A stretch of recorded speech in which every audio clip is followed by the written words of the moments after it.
Yan na yung aming nalinis mula dito doon. Yan po ay inano namin ng pala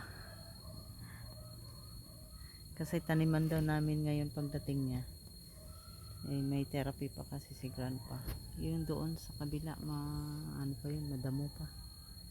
Kaya dito muna yung inano ko hanggang doon. Kailangan lang magtiyaga sa lahat ng bagay, mga kapatid. Mahirap man pero kayanin kasi kailangan. Dami pa tayong mga kailangan gawin na mga ano natin, mapagtagumpayan natin. Dasal lang tayo palagi na kahit gaano kahirap makasurvive tayo. Daming mga pagsubok, daming mga discouragement sa buhay, but still alam ko po na nandyan si God, hindi tayo pabayaan kailanman. Kaya ano lang tayo, manalig lang tayo sa Diyos. Lahat po ay kakayanin dahil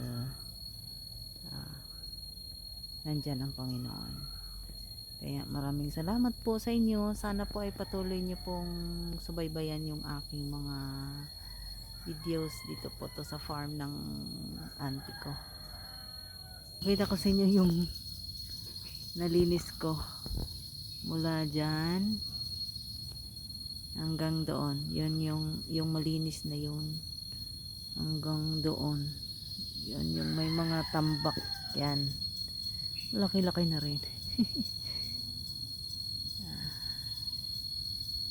Ayan, ganyan siya.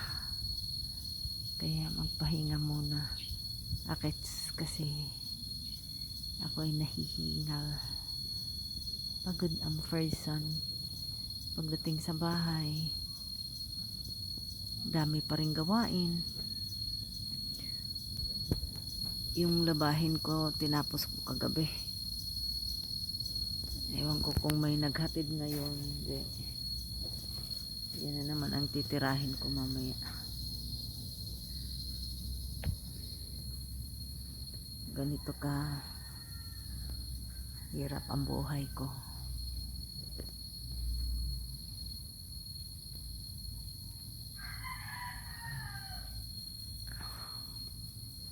Pero tinitiis ko.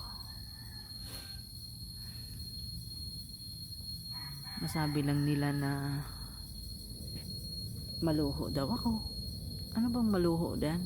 Di nga makabili-bili ng damit, pante, bra, ganoon.